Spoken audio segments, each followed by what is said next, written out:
সচিবালয়ের আগুনের ঘটনাটা একদম কেবলই ঘটেছে, আপনারা জানেন। সো এটার ব্যাপারে ডিটেলসটা আমরা এখনো পাইনি, সেটা পেলে আমরা বলবো। বাট গুরুত্বপূর্ণ স্থাপনায় হামলা, যেটা আমি অলরেডি বললাম, যে বিভিন্ন কেপিআই এর নিরাপত্তার বিষয়টি অবশ্যই আমাদের দায়িত্বভুক্ত, এবং এটার বিষয়ে আমরা আজকে না, এটা অনেক আগে থেকে, আমরা যখন থেকে সেনাবাহিনী মোতায়েন হয়েছে তখন থেকে আমরা প্রত্যেকটা আইন শৃঙ্খলা রক্ষাকারী বাহিনী এবং এইসব কেপিআই এর সাথে সংশ্লিষ্ট যারা আছেন প্রত্যেকের সাথে সমন্বয় করে প্রত্যেকটা হুমকি পর্যালোচনা করা হয় এবং সেই অনুযায়ী ব্যবস্থা গ্রহণ করা হয়।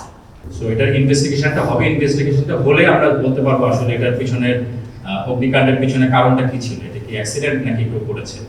আমাদের সচিবালয়ের নিকটে আমাদের সেনাবাহিনীর সদস্যরা যারা আছেন তারা সার্বক্ষণিক ডেপ্লয়েড থাকেন। মূলত এটার আইন এটার সাথে এটার নিরাপত্তার বিষয়টি, বাহ্যিক নিরাপত্তা, তারাও যখনই অগ্নিকাণ্ডের ঘটনা ঘটেছে তারা ইমিডিয়েটলি ডেপ্লয় করেছেন এবং ফায়ার সার্ভিসকে তাদের সর্বাত্মক সহায়তা প্রদান করেছে।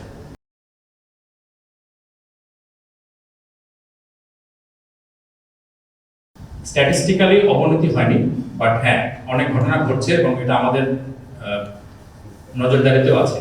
এটার বিষয়ে পুলিশ কাজ করছেন, আমরা কাজ করছি আমাদের বিভিন্ন লেভেলে। এটা আমাদের বিভিন্ন এলাকা ভিত্তিক সমন্বয় সেল আছে, যেখানে পুলিশ, সেনাবাহিনী এবং অন্যান্য আইন শৃঙ্খলা রক্ষাকারী বাহিনী যারা, তারা একসাথে সমন্বয় করেন রেগুলার, এবং সেনা সদর পর্যায়ে এবং উপদেষ্টা মণ্ডলীর পর্যায়ে বিভিন্ন সময় এই কোঅর্ডিনেশনগুলো হয় এবং দেশের যেগুলো যত ধরনের আইন শৃঙ্খলার বিভিন্ন ধরনের হুমকিগুলো উঠে আসে সেগুলো নিয়ে আলোচনা হয় এবং এগুলোর পরবর্তী পদক্ষেপ কি নেওয়া হবে সে বিষয়ে কিন্তু কার্যক্রম সেখানে সিদ্ধান্ত গৃহীত হয় এবং কার্যক্রম গ্রহণ হচ্ছে।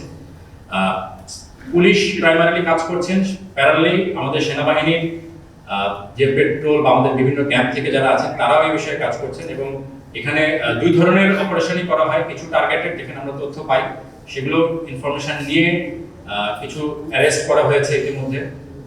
আমি যে স্ট্যাটিস্টিক্স আপনাদেরকে দিলাম এর মধ্যে সেগুলো ইনক্লুডেড। এর বাইরে অনেক সময় ঘটনার রিপোর্ট আমরা পাই বিভিন্ন এলাকা থেকে, সেখানেও তাৎক্ষণিক ব্যবস্থা নেওয়া হয়েছে এবং এ ধরনের অনেকগুলি চক্র বলা যায় বা অপরাধীকে এই রিসেন্ট কালে স্পেশালি ঢাকা শহরের বিভিন্ন স্থান থেকে গ্রেফতার করা হয়েছে। আমরা চেষ্টা করছি যাতে করে সম্পূর্ণভাবে নির্মূল করতে পারবো কিনা এটা আমরা বলতে পারি না, বাট এটাকে একটা সহনশীল পর্যায়ে রাখা, যাতে করে মাত্রা যাতে না বেড়ে যায় এ বিষয়ে আমাদের চেষ্টা অব্যাহত আছে।